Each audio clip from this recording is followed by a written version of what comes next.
social contract theory.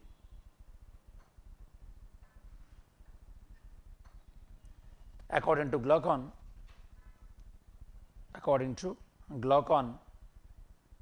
there is an agreement between weak and strong. According to Glaucon, there is an agreement between weak and strong. There is an agreement between weak and strong, where weak accept to obey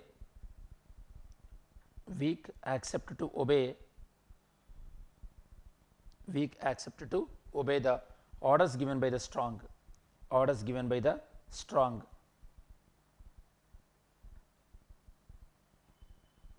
In return, they will get protection from strong people. In return, they will get protection from strong people.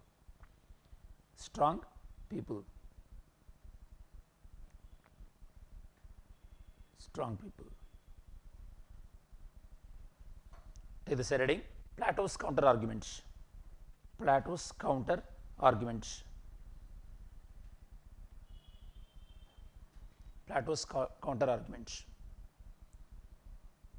So here, students, here it seems artificial, because here the agreement weak is believing and strong is giving the protection.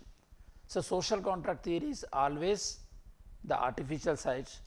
Whoever opposes the social contract theory, they believe the natural. Okay, social contract theory countered by natural. So what Plato is believing? Plato is believing that justice is not an artificial, justice is a natural one, and there is no such kind of agreement between the state and people. State is natural and state treats everyone equally. Okay, always remember, students, there is always a conflict between who is great, whether the individual or state. There is always a kind of conflict. Individual is great or state is great. Okay, there are two set of philosophers. Some philosophers says that state is natural. These philosophers believe that state is higher than the individual. That means state is higher than the individual, and without state there is no individual. Some people supports that social contract theory. They suggest that individuals together they form the state. So individual is greater than the state. Now we are discussing that Glaucon is supporting this, whereas Plato countered this through which way? Plato was saying that state is natural and state is always greater than the individual, and state will equally look after everyone. Why? Because the state is ruling by the philosopher king.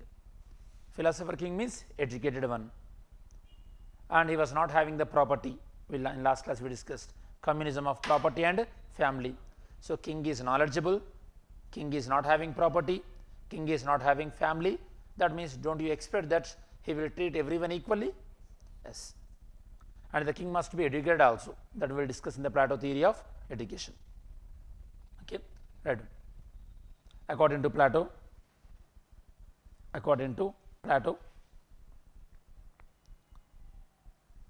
justice is natural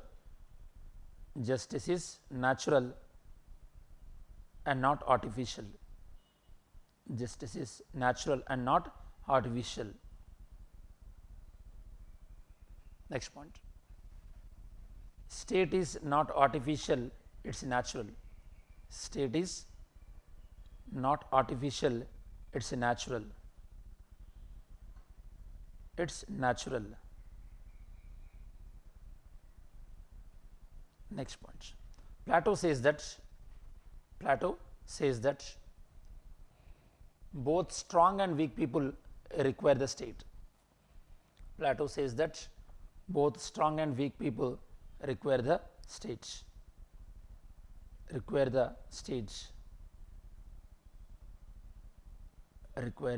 state.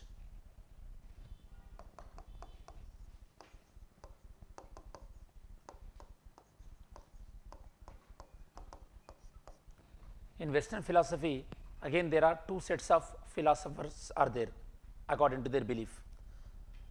Just now Glaucon was believing that state is nothing but the relation between the strong and weak. Strong are ruling the weak and weak are getting suppressing. So, weak must be liberated. Okay, that is about one view. First one is state is about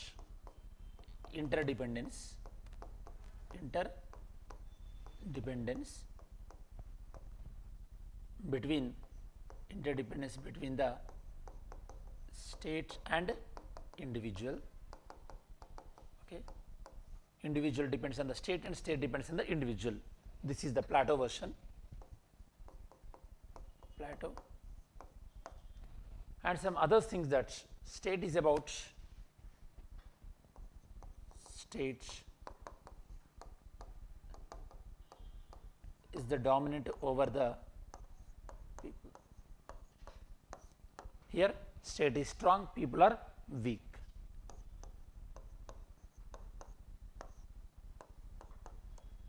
State strong means obviously whoever ruling us, they are strong and they are dominating us, they are coercing us, they are exploiting the weak. Okay? This idea, if you are this kind of idea, then what is your solution? Your solution is weak must be liberated from the strong. This kind of ideology mainly reflected by the Karl Marx. Okay. So, why the Karl Marx was against the landlord? Because why he was against the state? Because he was thinking that state is more powerful and state is exploiting the individuals rather than a balanced relation between the state and individual. Are we clear? Okay, write on this. Next point. Socrates believes that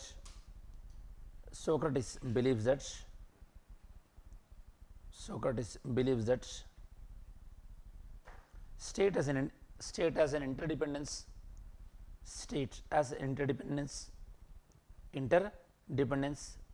relation with individual. State as interdependence relation with individual.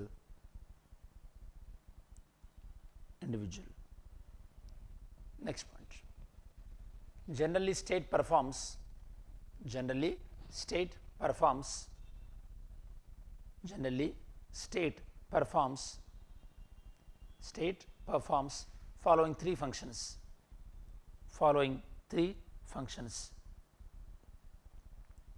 following three functions.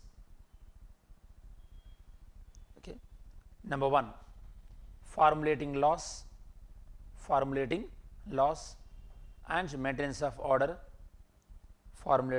and maintenance of order.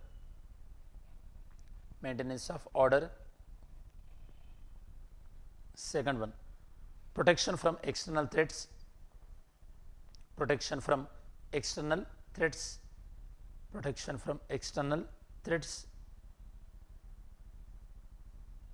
Third one, production of goods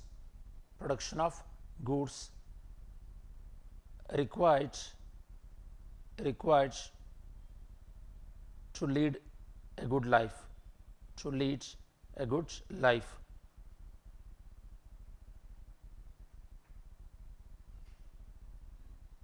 Okay, to lead a good life.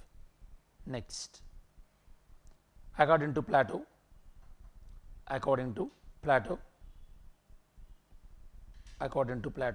justice represents following three principles.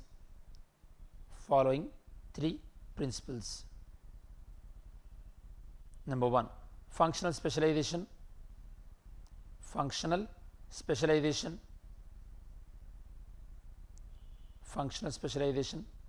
Second one, allocation of work. work. Third one, non-interference, non-interference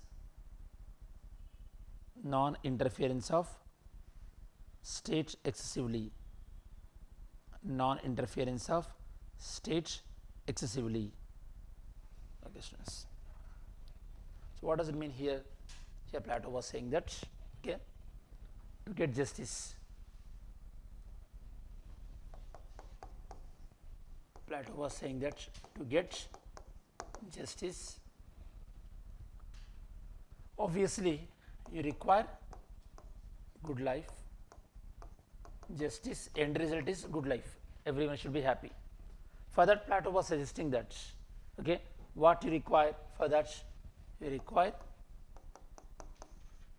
functional specialization, functional specialization and allocation of work,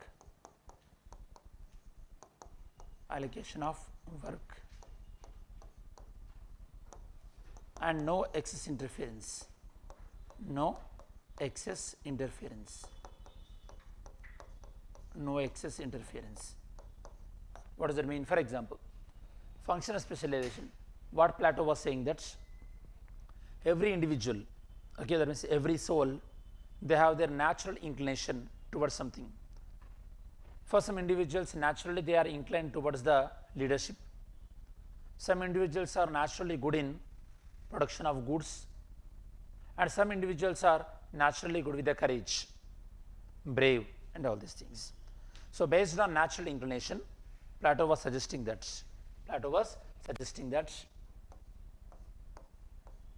based on the natural inclination, few will become the rulers and few will become the guardians, and few will become the producers. Producers means people who are producing the goods. Don't you think all these are required? Yes or no? So far in Plato, we are much discussing about the ruler. We are not discussing about these people. Why we are not discussing about these people? Because rulers plays very important role in the state affairs. If the ruler is good, then the moral levels of the people also good. Because when Plato was living at that time, he has seen that his kingdom Athens was very frequently defeated by the Sparta. Athens was very frequently defeated by the Sparta. How you overcome that? You overcome by making Sparta very strong. Athens very strong. How can you make Athens very strong? By having the strong ruler. But not only you require strong ruler, you have to divide the people based on their specialization, and you have to allocate the work to these people. If producers and guardians are doing very well, and if ruler is also following the philosophy or this, like whatever the rules is supposed to do, then everyone will have a good life. So state should not involve excessively. This is what proper justice gives. Okay. Now in the next, after a few minutes, when we discuss about the theory of education, we will discuss more about these three people. Are we clear? So this is what I meant to say, functional specialization. The drawback here is, Plato was saying that, for example, once you are fixed into the producer, you should remain producer only. Again, you cannot become the guardian or you cannot become the ruler. That means once you are assigned with one class, you will be there, and there is no class mobilization. But in India, for example, you may be good in software coding. You are working as software programmer, but you may be good in the painting also, or understanding. For example, now you want to become a bureaucrat. After becoming a bureaucrat, you may be good in politics and you may want to join in the politics also.